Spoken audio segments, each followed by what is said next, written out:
देखिए मार्केट क्या है? बाजार। हम बाजार का अध्ययन करने जा रहे हैं, मार्केट का। इसके बाद तब हम पढ़ेंगे ओलिगोपोली क्या है, ठीक है। तो आइए थोड़ा सा स्ट्रक्चर देख लेते हैं मार्केट का क्या है। मार्केट किसे कहते हैं, बाजार किसे कहते हैं? बाजार देखिए सामान्य अर्थों में बाजार का तात्पर्य एक ऐसे स्थान या एक ऐसे क्षेत्र से होता है जहां पर क्रेता एवं विक्रेता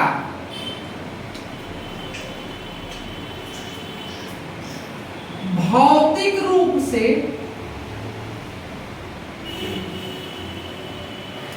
उपस्थित होकर क्रय विक्रय करते हैं, सेलिंग एंड बाइंग करते हैं, जहां पर वो फिजिकली अवेलेबल होते हैं। ये नहीं कि इनडायरेक्टली, ठीक है, अब तो ऑनलाइन में हो रहा है, लेकिन डायरेक्टली पहले क्या था, बाजार को एक ऐसे स्थान के रूप में इंडिकेट किया जाता था जहां पर क्रेता और विक्रेता दोनों क्या करते थे, एक खरीदने वाला और दूसरा बेचने वाला भी वहां पर उपस्थित होता था। लेकिन अर्थशास्त्र में बाजार का तात्पर्य उस संपूर्ण क्षेत्र से है जहां तक क्रेता एवं विक्रेता समग्र रूप से क्या होते हैं, फैले हुए होते हैं और एक ही मूल्य पर एक ही वस्तु की क्या करते हैं, प्रतियोगिता करते हैं। उनमें फ्री कंपटीशन होता है, स्वतंत्र प्रतियोगिता होती है।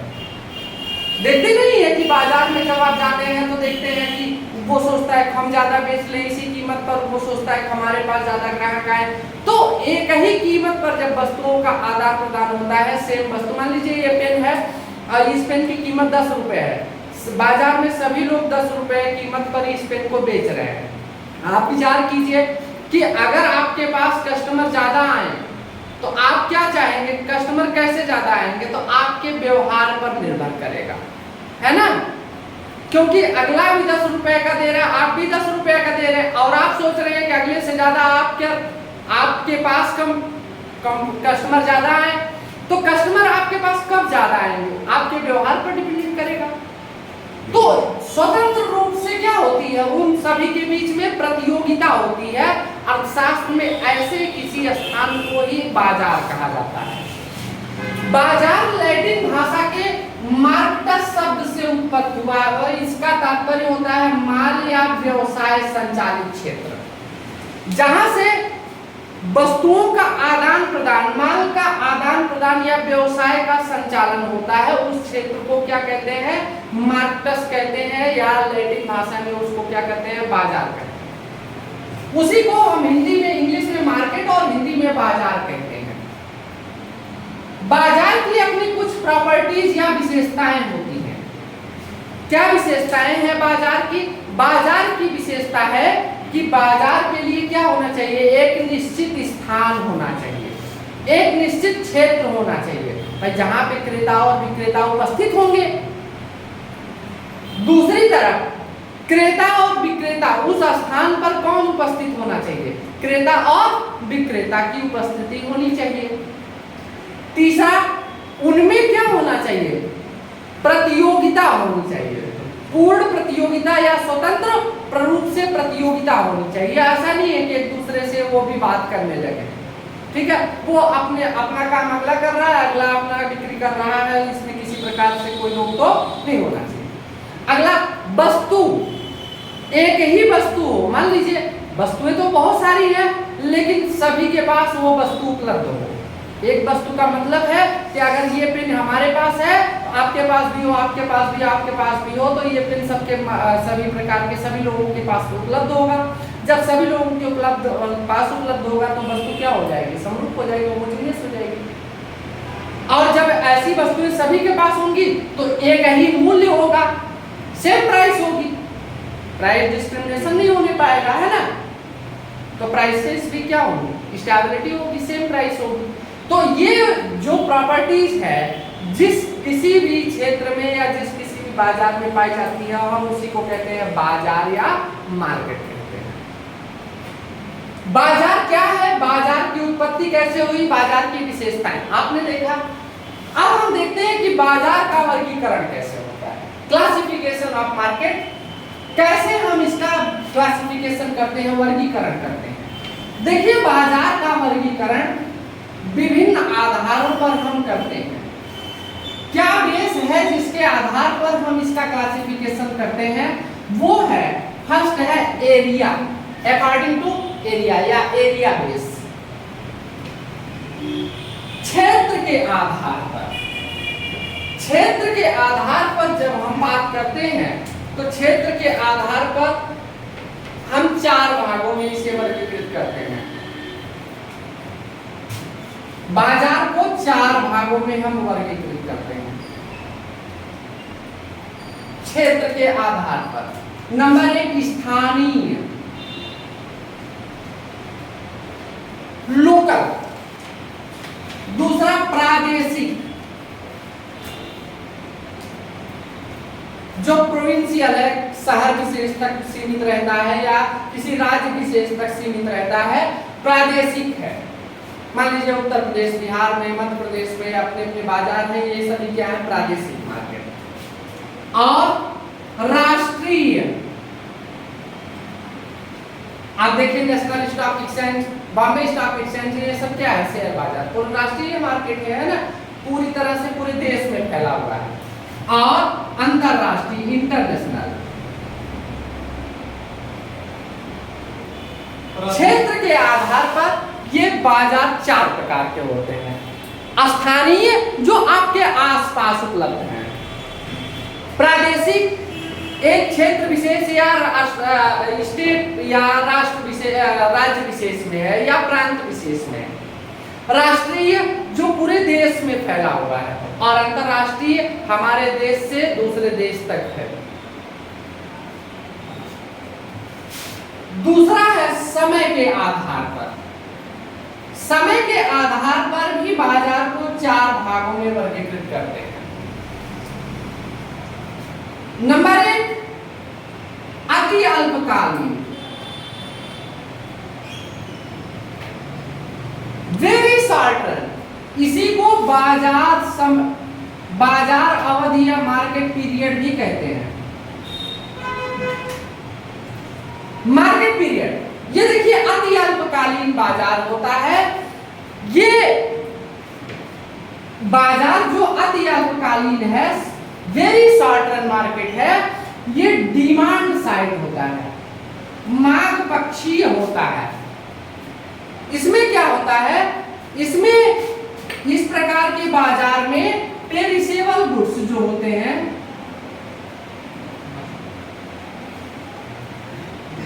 पेरिसेबल गुड्स का मतलब है नाशवान वस्तुएं।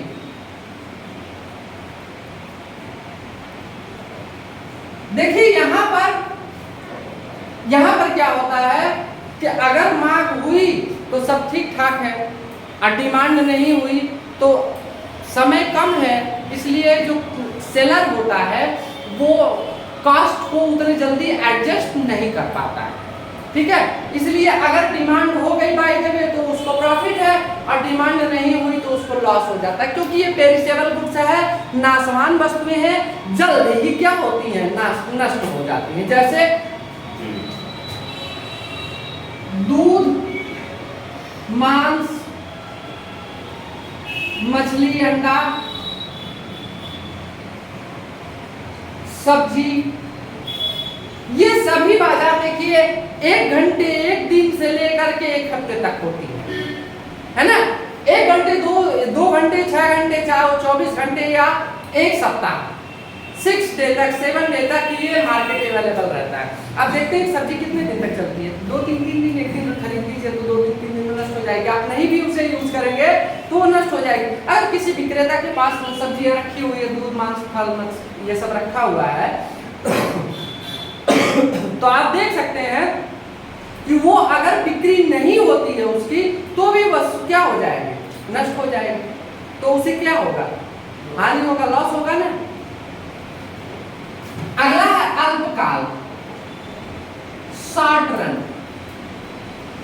अगला है दीर्घकाल लॉन्ग रन, और वेरी लॉन्ग रन या अति दीर्घकाल। जो वेरी लॉन्ग रन मार्केट होता है, इसमें क्या होता है, लागतों में परिवर्तन, लागतों में समायोजन किया जा सकता है, कॉस्ट को एडजस्टमेंट किया जा सकता है, पॉसिबल होता है। कारण ये है कि आपके पास बहुत ज्यादा क्या है, टाइम है, 10 साल 15 साल 20 साल 25 साल तक आपके पास टाइम है। तो 20-25 साल तक के लिए, 15 साल के लिए आपके पास टाइम है, तो आप सप्लाई को और कॉस्ट को क्या कर सकते हैं, एडजस्ट कर सकते हैं। ठीक है, तो ये 4 प्रकार की मार्केट होते हैं अकॉर्डिंग टू टाइम, समय के आधार पर। और इसीलिए इन अति अल्पकाल और अल्पकाल को मिलाकर के शॉर्ट रन और दीर्घकाल और अति दीर्घकाल को मिलाकर के लॉन्ग रन कहते हैं। नॉर्मली इसीलिए लोग शॉर्ट रन और लॉन्ग रन के रूप में डिवाइड करते हैं, अल्पकाल और दीर्घकाल। ठीक है, अगला है अकॉर्डिंग टू कंपटीशन, प्रतियोगिता के आधार पर। चलिए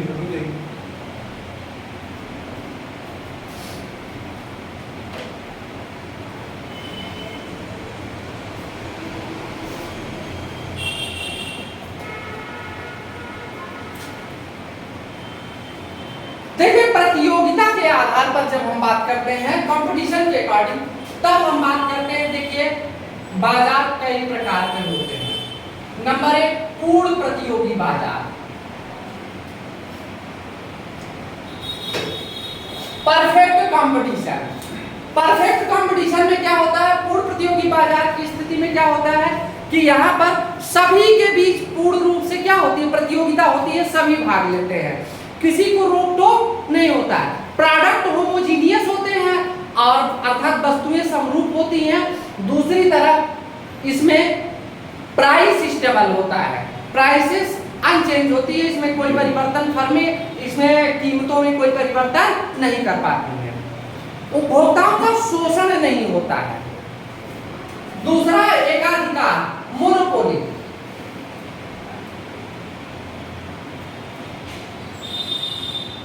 एकाधिकार मोनोपोली, इसमें क्या होता है, अकेला विक्रेता होता है, जो नंबर ऑफ सेलर है वो क्या है, सिंगल है, 1 होता है, और अकेला होता है। इसलिए ये प्रोडक्ट तो होमोजीनियस होते हैं, वस्तुएं तो समरूप होती हैं, लेकिन जो प्राइस डिस्क्रिमिनेशन की कंडीशन है वो हो जाती है, अर्थात मूल्य विभेद पॉसिबल हो जाता है और यहाँ पर उपभोक्ताओं का शोषण भी हो जाता है। अलग अलग क्रेताओं से अलग अलग मूल्य वसूल कर लेता है सेलर, क्योंकि वही इंडस्ट्री है, वही फर्म है, वही सेलर है, वही सब कुछ है, अकेला है ना, इसीलिए। तीसरा इम्परफेक्ट, अपूर्ण प्रतियोगिता।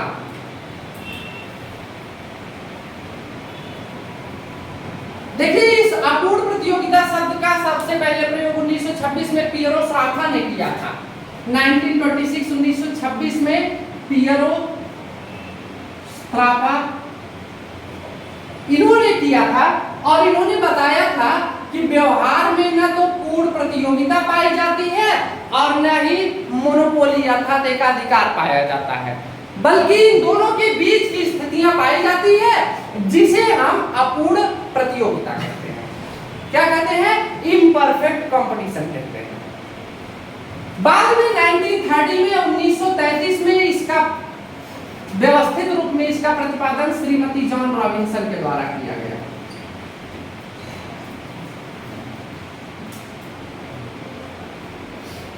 ये बाजार अपूर्ण प्रतियोगिता मार्केट, ये प्रायः पूर्ण प्रतियोगी बाजार के काफी करीब है।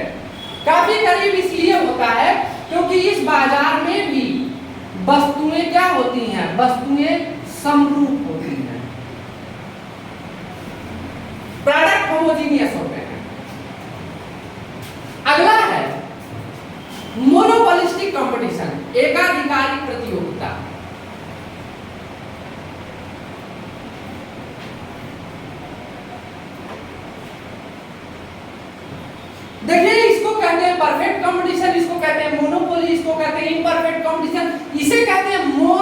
Monopolistic competition.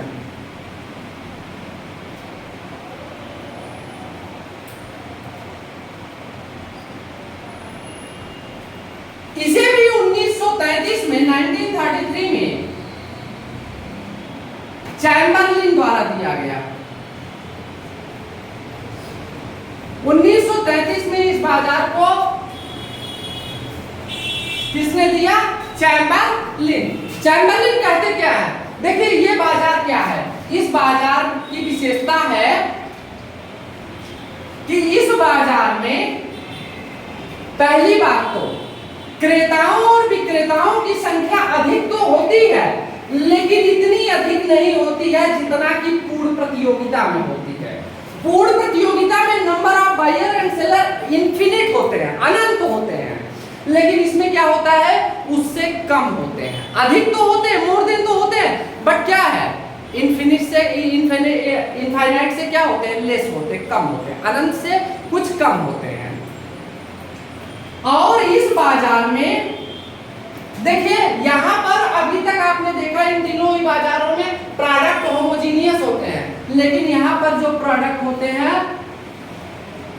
ये डिफरेंशिएटेड होते हैं। वस्तु विभेद होता है। क्या होता है? वस्तु विभेद होता है। अर्थात एक वस्तु विभेद का तात्पर्य क्या है, ध्यान दे दीजिएगा। वस्तु विभेद का मतलब है कि हमने कहा आपके पास सैमसंग की मोबाइल है, आपके पास वीवो की मोबाइल है, आपके पास रियलमी की मोबाइल है, आपके पास गूगल की मोबाइल है, आपके पास आईफोन है। ये सारे के सारे क्या हैं? फोन ही है, सारे के सारे फोन हैं। लेकिन अंतर क्या है? अंतर ये है कि इन सभी के जो ब्रांड हैं वो डिफरेंट है, इनकी पैकेजिंग अलग है ना, इनकी वैरायटी अलग है। अर्थात इनकी ब्रांड, इनकी पैकेजिंग, इनकी किस्में सब क्या है, अलग अलग है, बट फिर भी ये नियर सब्स्टिट्यूट होते हैं।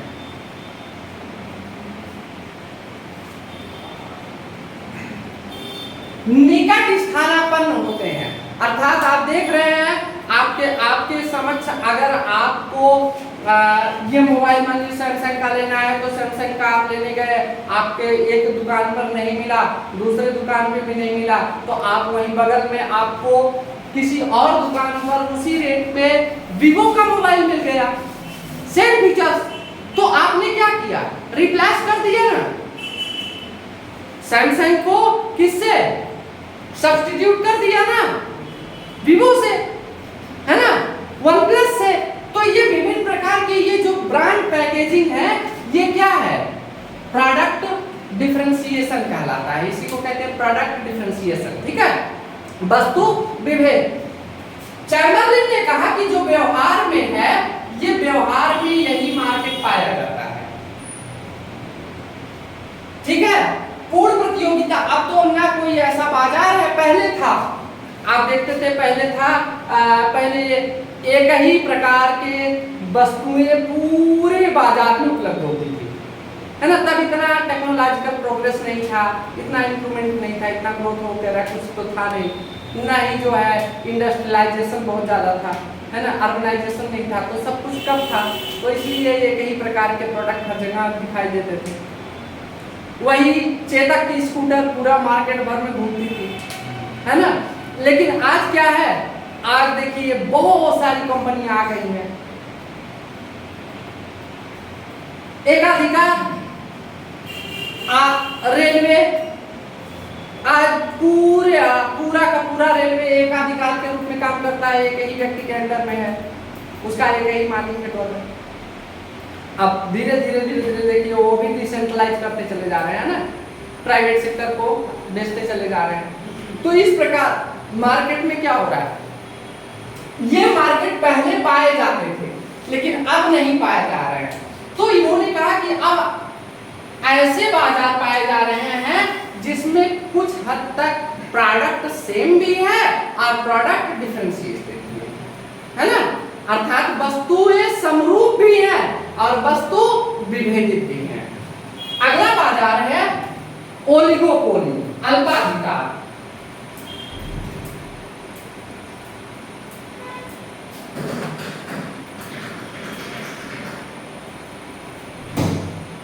ओलिगोपोली,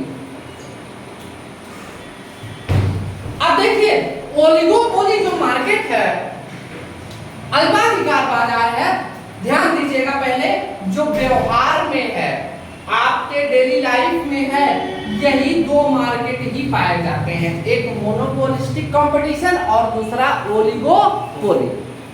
ठीक है, यही दो बाजार पाए जा रहे हैं वर्तमान में। ठीक, अब जरा देखिएगा ओलिगोपोली क्या है। ओलिगोपोली इस बाजार में भी प्रोडक्ट, पहली बात तो number of seller and buyer few होते हैं, कुछ होते हैं, नंबर ऑफ 2 to 10, 2 से न्यूनतम, एक रहेंगे तो एकाधिकार हो जाएगा, इसलिए एक से अधिक 2 न्यूनतम अथवा 2 से अधिक 10 तक। जिस बाजार में 2 या 2 से अधिक 10 तक के विक्रेता उपस्थित होते हैं उसको क्या कहते हैं? ओलिगोपोली, अल्पाधिकार। अल्पाधिकार के नाम से स्पष्ट है, अल्प माने थोड़ा, अधिकार माने नियंत्रण।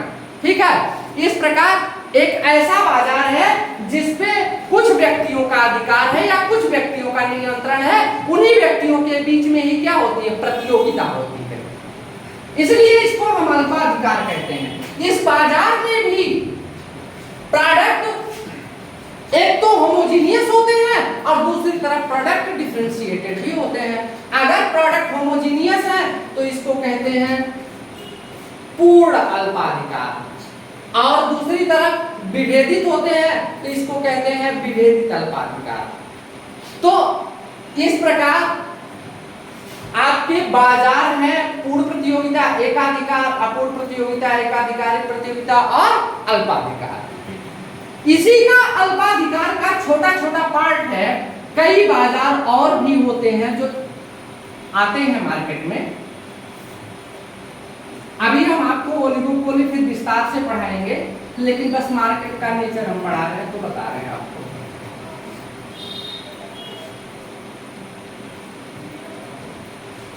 अल्पाधिकारी बाजार में कुछ एक द्वयाधिकार होता है। द्वयाधिकार में क्या होता है कि केवल और केवल 2 ही विक्रेता होते हैं। कितने नंबर ऑफ सेलर कितने होते हैं? 2। इसको कहते हैं द्वयाधिकार, जिसमें विक्रेताओं की संख्या केवल 2 होती है, उसको क्या कहते हैं? द्वयाधिकार या दुइयोपोली कहते हैं। अगला है क्रेताधिकार।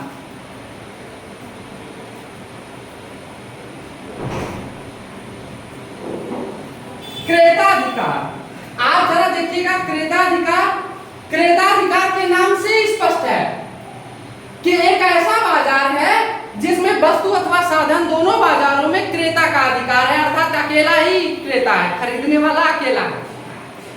जब अकेला है तो उसी का अधिकार होगा, वो जिसके यहाँ से चाहेगा उसके यहाँ से खरीदेगा, है ना। अगला है द्विपक्षीय एकाधिकार, बाइलेटरल, द्विपक्षीय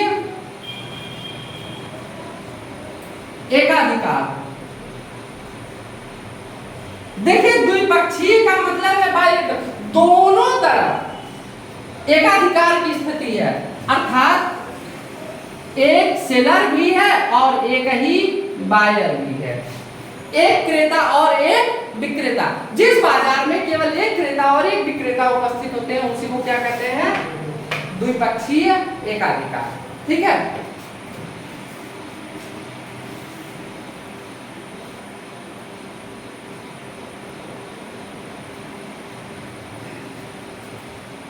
एक होता है स्वाभाविक एकाधिकार।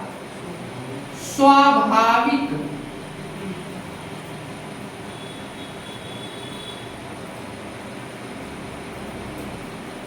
देखिए ये बाजार पैमाने की मितव्ययिता के कारण उत्पन्न होता है। पैमाने की जो मितव्ययिता होती है, पैमाने की मितव्ययिता के कारण उत्पन्न बाजार को हम कहते हैं नेचुरल मार्केट या स्वाभाविक एकाधिकार, नेचुरल मार्केट। तो इस प्रकार प्रतियोगिता के आधार पर बाजार का हम वर्गीकरण करते हैं। ठीक है, ठीक। अगला है वैधानिकता के आधार पर।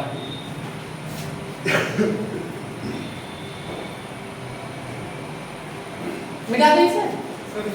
स्वाभाविक एकाधिकार बता देंगे, आगे बताएंगे। अब ये वो उसको क्लासिफिकेशन कर ले, बता देंगे आपको। पैमाने की मितव्ययिता के कारण क्या है, इस इकोनॉमी स्केल कहते हैं इसको, या स्केल ऑफ इकोनॉमीज। अब जरा देखिएगा, वैधानिकता के आधार पर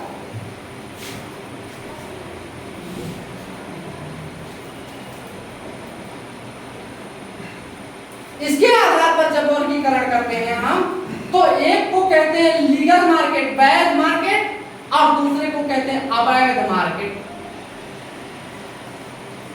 इलीगल मार्केट। आप जानते हैं लीगल मार्केट में ऐसा मार्केट होता है जहां पर कीमतें सरकार के द्वारा निर्धारित होती हैं, कोई भी व्यक्ति उस निर्धारित कीमत से अधिक कीमत वसूल नहीं करता है। ठीक है, उसको कहते हैं लीगल मार्केट, वैध बाजार। अवैध में क्या होता है, चोरी होती है। अवैध में क्या होता है, चोरी होती है। इसमें जो कीमतें निर्धारित होती हैं, लोग उससे अधिक बाजार में क्या करते हैं, वसूल करते हैं। ठीक है, और फुटकर और थोक विक्रेता,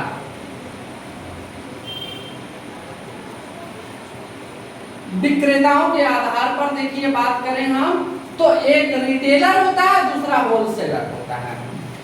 रिटेलर क्या करता है कि एक दो या कुछ वस्तुओं की बिक्री करता है। ठीक है, उसको हम जो थोड़ी थोड़ी मात्रा में वस्तुओं को बेचते हैं, उनको हम क्या कहते हैं, रिटेलर।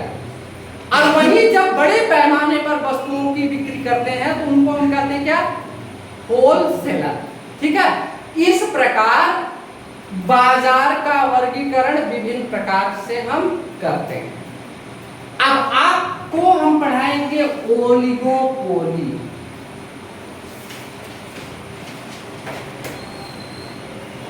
अल्पाधिकार,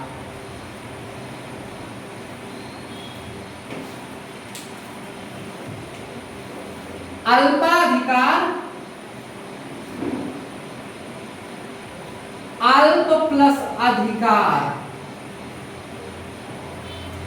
अल्प का मतलब होता है फ्यू, कुछ या थोड़े।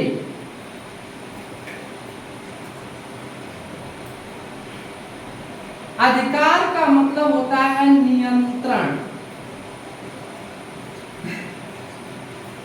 कंट्रोल। एक ऐसा बाजार है जिस बाजार में कुछ या थोड़े विक्रेताओं का उत्पादन एवं कीमत पर नियंत्रण या अधिकार होता है। नियंत्रण या अधिकार होता है, और उन्हीं के बीच में क्या होती है, प्रतियोगिता होती है, कंपटीशन होती है। तो ये न्यूनतम 2 और अधिकतम 10। सेलर की संख्या कितनी होती है, मिनिमम 2 मैक्सिमम 10।